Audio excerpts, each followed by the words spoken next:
नमस्कार दोस्तों, मैं अमित फिर से स्वागत करता हूं आपका टेक्नो गुरु में चैनल में। वेब डेवलपमेंट की क्लासेस के अंदर पीएचपी और हमने कंप्लीट कर ली है। तो आज हम बात करेंगे एसक्यूएल के बारे में, यानी माई एसक्यूएल कैसे काम करती है, हमें क्यों जरूरत पड़ेगी माई एसक्यूएल की हमारे वेब डेवलपमेंट कोर्स के अंदर। एक बात ध्यान रखना दोस्तों कि जो कुछ भी हम कर रहे हैं वो अभी आप ये मान के चलिए कि हमने 100 में से 50% ही किया है। 50% जो होता है वो धीमे धीमे समय समय के साथ आपको सीखना पड़ेगा। आप एक दिन में सब चीज़ नहीं सीख सकते, कुछ चीज़ें एक्सपीरियंस के साथ आती है। तो मैं स्टार्टिंग में आपको उस लेवल तक का बना के छोड़ रहा हूँ जहाँ पर आप किसी भी वेबसाइट को बना सकते हैं, ऑपरेट कर सकते हैं, उससे इस कदर बना सकते हैं कि आप वो फंक्शनल काम करें। उसके बाद धीमे धीमे आप उसमें मॉडल बेस पे धीमे धीमे कोई भी चीज़ें आप इसमें जोड़ सकते हैं। ठीक है, तो अगर आपने पुराने वीडियो नहीं देखे जिसके अंदर सारे वेब डेवलपमेंट के कंप्लीट स्टार्टिंग से HTML से लेकर अभी तक के कोर्स हैं, तो इस वीडियो के डिस्क्रिप्शन के अंदर आपको लिंक मिल जाएगा, वहाँ से आपने देख सकते हैं। ठीक है, तो चलिए क्लास को स्टार्ट करते हैं। सबसे पहले बताता हूँ आपको कि हमें एसक्यूएल क्या है और माई एसक्यूएल की जरूरत हमें क्यों पड़ती है। तो देखिए, मैं आपको शॉर्टकट फटाफट समझा देता हूँ कि ये हमारा है बी फॉर ब्राउजर।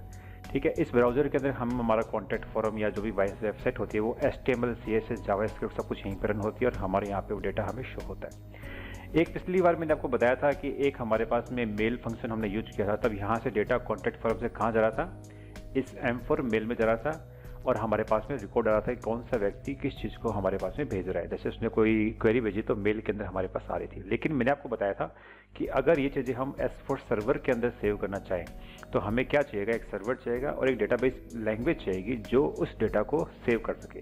तब क्या होगा, ब्राउजर से जो भी चीज़ वो जैसे कॉन्टैक्ट फॉर्म में कोई डिटेल्स वगैरह है तो वो कहाँ जाएगी, सर्वर में हमारे डेटाबेस में जाएगी और डेटाबेस से वापस कहाँ उठ के आएगी, सर्वर से ब्राउजर पे। तो इसके लिए हमें दो चीज़ चाहिएगी, एक तो DL डेटाबेस लैंग्वेज चाहिएगी, ठीक है, और एक हमें सर्वर साइड लैंग्वेज जैसे कि PHP, जिसके द्वारा हम सर्वर पर उसे मैनिपुलेट कर सकते हैं, उसको रन करवा सकते हैं। तो दो चीज़ों की जरूरत पड़ेगी। तो एक तो क्या पड़ेगी, डेटा लैंग्वेज डेटाबेस लैंग्वेज, एक सर्वर साइड लैंग्वेज जैसे PHP, ASP वगैरह होती है ये। तो आपको पता होगा PHP हमारी क्या सर्वर साइड लैंग्वेज है और हम PHP कर चुके हैं। तो अब हम करेंगे क्या कि यहाँ पे सर्वर पे हमें क्या करना है, डेटाबेस बनाना है और वो डेटाबेस को हम हमारे इस ब्राउजर से आपस में क्या करना है, कनेक्ट करना है। तो कनेक्ट करने का तरीका कौन करेगा, हमारा PHP, और ये PHP से ही जब कनेक्ट करेंगे और PHP से हम डेटा को यहाँ पे राइट करवाएंगे और यहाँ से डेटा को वापस फैच करवाएंगे। ये हमारा होगा सारा काम। समझ में आई? तो एसक्यूएल एक्चुअल में क्या होती है, स्ट्रक्चर्ड क्वेरी लैंग्वेज। ठीक है, ये एक्चुअल में एक लैंग्वेज है जो अलग अलग जगह पे यूज होती है। तो माई एसक्यूएल सर्वर है जहाँ पे लैंग्वेज यूज होती है। आपको ये कुछ लोग पता नहीं होगा, लेकिन जो MS एक्सेस है जो माइक्रोसॉफ्ट का है वहाँ पर भी एसक्यूएल यूज होती है। तो एसक्यूएल एक स्टैंडर्ड लैंग्वेज है जो 1986 के अंदर स्टैंडर्ड माना था। उसके बाद से कंटिन्यू अलग अलग जैसे ओरेकल हो गया, MS एक्सेस हो गया, माई एसक्यूएल हो गया, इन सब के अंदर इस लैंग्वेज का यूज होता है। तो एसक्यूएल क्या है, एक स्ट्रक्चर्ड क्वेरी लैंग्वेज है। थोड़ी सी इसके बारे में जो थ्योरी है वो मैं आपको बताना चाहूँगा, क्योंकि ज़्यादा थ्योरी पढ़ना है तो आप अपने बहुत सी बुक्स है ओरेकल की या फिर आप डेटाबेस की बुक्स पढ़ सकते हो, लेकिन जो ज़रूरी है मैं चीज़ वही आपके सामने थ्योरी बताता हूँ। तो चलते हैं थ्योरी की तरफ। 10 मिनट या 15 मिनट का वीडियो हो सकता है, तो थोड़ा सा पेशेंसफुल देखना, क्योंकि इस वीडियो के अंदर मैं आपको ये थ्योरी के साथ साथ पहला डेटाबेस करेक्शन कैसे करते हैं डेटाबेस क्रिएट कैसे करते हैं और फर्स्ट टेबल कैसे बनाते हैं, डेटा फर्स्ट इंसर्ट कैसे करते हैं, ये आपको मैं इसमें सिखाऊंगा। ठीक है, तो यहाँ पे हमारे चलते हैं माई एसक्यूएल के अंदर। यहाँ पे हम ले लेते हैं पॉइंटर, सॉरी। ठीक है, तो सबसे पहले SQL stand for structured query language. ठीक है, क्योंकि ये एक बेसिकली लैंग्वेज है जो अलग अलग डेटाबेस सॉफ्टवेयर के अंदर यूज होती है। तो क्या क्या कर सकती है ये लैंग्वेज? पहला काम, एग्जीक्यूट क्वेरीज। क्वेरीज क्या होती है मैं भी आपको बताऊंगा कि जैसे कि किसी के डेटा के अंदर हमें कोई चीज़ इंसर्ट करनी है, उसमें से डेटा को हमें फैच करना है, उसके लिए क्या करता है, क्वेरीज लगती है। वो क्वेरी को एग्जीक्यूट करता है एसक्यूएल। डेटा रिट्राइव करना, डेटा को इंसर्ट करना, डेटा को अपडेट करना जैसे किसी का ईमेल आईडी अपडेट करना तो आप अपडेट कर सकते हो। डेटा को डिलीट करना, नया डेटाबेस बनाना, न्यू टेबल्स बनाना, और स्टोर प्रोसीजर और व्यू क्या होता है ये हम आगे पढ़ेंगे।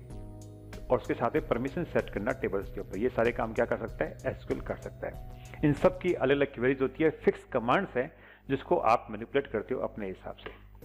आगे, to build a website that show data from a database you will need. हमें हमारी वेबसाइट चाहिए जिसके अंदर हम डेटा, हमारा वेबसाइट जो हमारा ब्राउजर है वहाँ से हम सर्वर से शो करवाना चाहते हैं, डेटाबेस से शो करवाना चाहते हैं, तो हमें क्या क्या चाहिएगा? सबसे पहले हमें चाहिएगा एक RDMS। तब आपने सुना होगा DBMS, तो आपने नाम सुना होगा। RDMS क्या है? Database management system DBMS, relational database management system क्या हो गया, RDBMS। जैसे कि MS एक्सेस हो गया, एसक्यूएल सर्वर हो गया, माई एसक्यूएल हो गया, ये RDBMS होता है।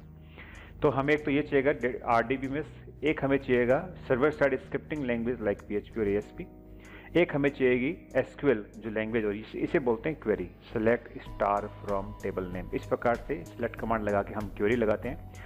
तो पहले तो क्या होता दोस्तों, ये जो कमांड थी ये हमें जैसे डॉस पे लगा के हम इसको यूज कर सकते थे, और ओरेकल के अंदर यूज करते थे इसको। लेकिन आजकल तो क्या है, जैसे पिछले 10 सालों के अंदर GUI based graphical user interface इतना आ गया है कि हम सिंपल एक बटन क्लिक करते हैं और पीछे ऑटोमेटिकली क्वेरी क्या होती है हमारी राइट हो जाती है और हम उसको रन करवा देते हैं।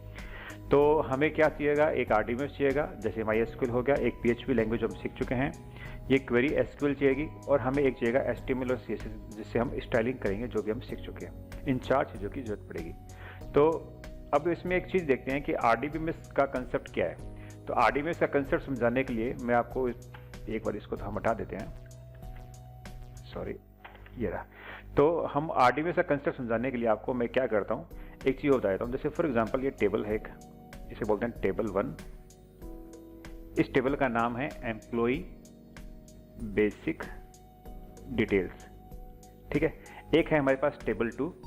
टेबल आपको पता है क्या होता है, टेबल जैसे आप MS एक्सेल में देखते हैं, एक रो और कॉलम का इंटरसेक्ट होता है, उसे टेबल बोलते हैं। और ये है एम्प्लॉय सैलरी डिटेल्स। तो एक टेबल के अंदर हमारे पास एम्प्लॉय की बेसिक डिटेल्स है, उसका नाम, पता, उसका क्या कहते हैं फ़ोन नंबर, ईमेल वगैरह, और एक में उसकी सैलरी डिटेल्स है। तो आप यहाँ पे चेक करोगे दोनों जगह पे एक एम्प्लॉय नाम की जो चीज़ है वो क्या है, कॉमन है। तो इस एम्प्लॉय का अगर यहाँ पर एम्प्लॉय ID है और यहाँ पर भी एम्प्लॉय ID है, तो दोनों टेबलें इस एम्प्लॉय ID से आपस में क्या हो सकती है, कनेक्ट हो सकती है। तो अगर हमें इस एम्प्लॉय ID में से किसी बंदे की हमें सैलरी डिटेल देखनी है, तो हम उस एम्प्लॉय ID को यहाँ पे सर्च कर सकते हैं और उसकी सैलरी डिटेल दे सकते हैं। अगर दोनों को मर्ज करता है तो दोनों के डेटा को हम मर्ज भी कर सकते हैं। तो इस प्रकार से ये जो टेबल्स होती है उनको आपस में हम क्या करते हैं, कनेक्ट करते हैं, और this is called relational database. In tables के बीच में कोई ना कोई रिलेशन होता है, ठीक है। तो ऐसे ही हम मल्टीपल टेबल्स को एक दूसरे के साथ हम कनेक्ट करते हैं, that is called relational database management system. और अगर खाली डेटाबेस की बात करें तो collection of these tables are called database management system. लेकिन आजकल का जो डेटाबेस यूज होता है वो सारा RDBMS ही यूज होता है, क्लियर। तो अब चलते हैं वापस हमारे उधर ही। तो हम यहाँ पर आ गए वापस, और इसमें आगे हम आगे पढ़ते हैं कि इंपॉर्टेंट चीज़ 2 जो आपको पूरे इस SQL कोर्स के अंदर ध्यान रखना है। पहली बात कि SQL के जो कीवर्ड्स है वो केस सेंसिटिव नहीं है, लेकिन हमें उन्हें हमेशा कैपिटल लेटर में ही लिखना है एज ए प्रोटोकॉल, ठीक है। जैसे प्रोटोकॉल क्या होता है, कोई रूल्स नहीं होते लेकिन कहते हैं उनको फॉलो करना चाहिए। तो वैसे ही जैसे सेलेक्ट कमांड क्या है, अपने आप में एक उसका एक कीवर्ड है, तो हमें सेलेक्ट कैपिटल में ही लिखना है, अपर केस में ही लिखना है। जैसे हमने यहाँ पे लिखा है सेलेक्ट फ्रॉम, ये दोनों हमारे क्या है, कीवर्ड्स है SQL के, तो हमें इनको क्या लिखना है, कैपिटल में ही लिखना है। दूसरी बात, we will use semicolon at the end of each SQL statement. हर SQL स्टेटमेंट खत्म होने बाद में हमें इस प्रकार से सेमीकोलन लगाना है। ये 2 बातें आप पूरे SQL के अंदर ध्यान रखेंगे, क्लियर। आगे चलते हैं। RDBMS के बारे में बताया मैंने, stand for relational database management system. RDBMS कहाँ पे यूज होता है, हमारे MS SQL server, IBM DB2, Oracle, MySQL, Microsoft Access, जिस जगह जगह पे जहाँ पे भी आजकल के लेटेस्ट डेटाबेस मैनेजमेंट सिस्टम है सब में RDBMS ही यूज होता है, ठीक है। The data in RDBMS is stored in database objects called tables. A table is collection of related data entries and it consists of columns and rows, ठीक है।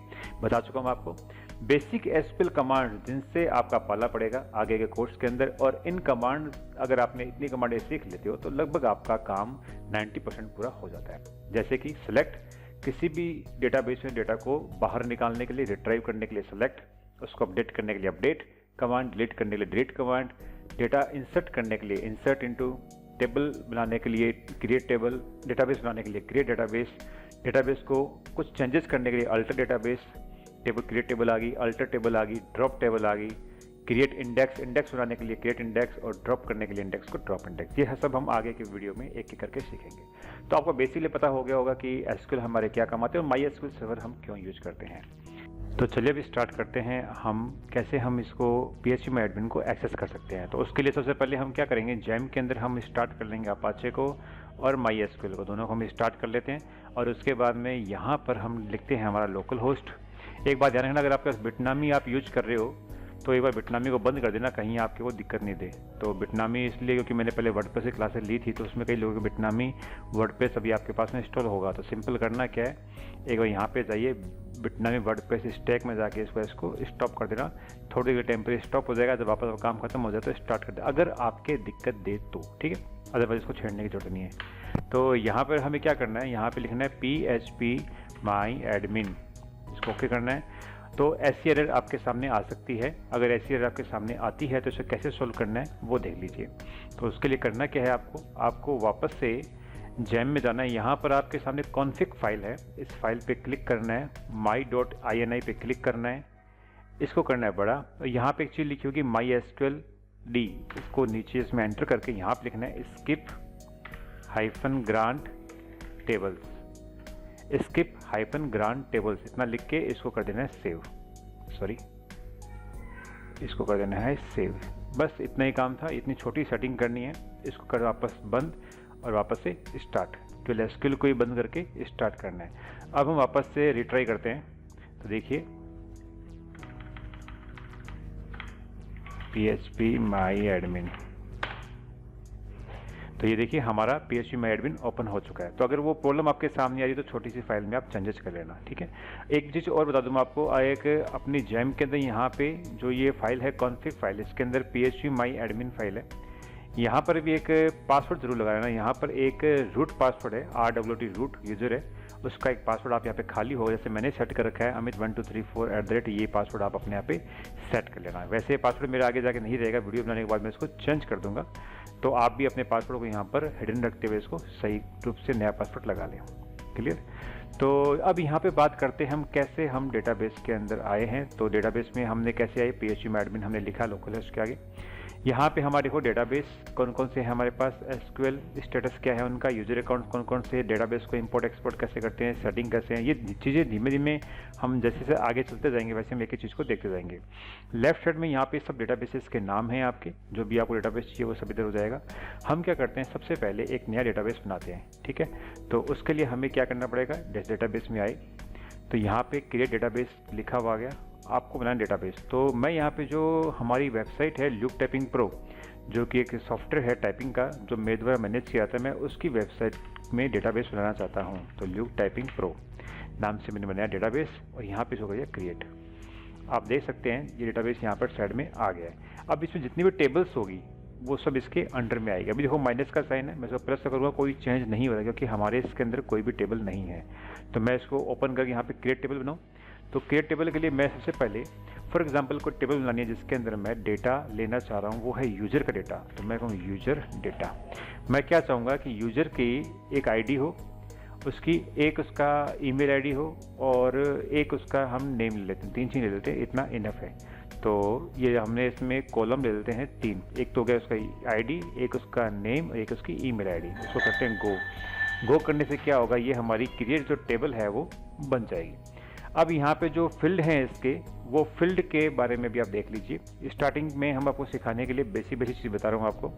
सबसे कॉलम का नाम क्या आएगा, तो सबसे पहले कॉलम का नाम आएगा आईडी।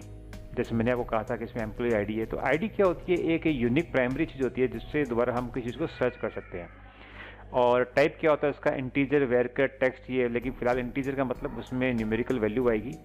उसके अलावा अगला एट्रीब्यूट हमें चेंज करना है, यहाँ पर नल इंडेक्स इन प्राइमरी, इसको बनानी है हमें प्राइमरी की का मतलब इसके द्वारा हम सर्चिंग कर सकते हैं और ये कभी भी डुप्लीकेट नहीं होगी।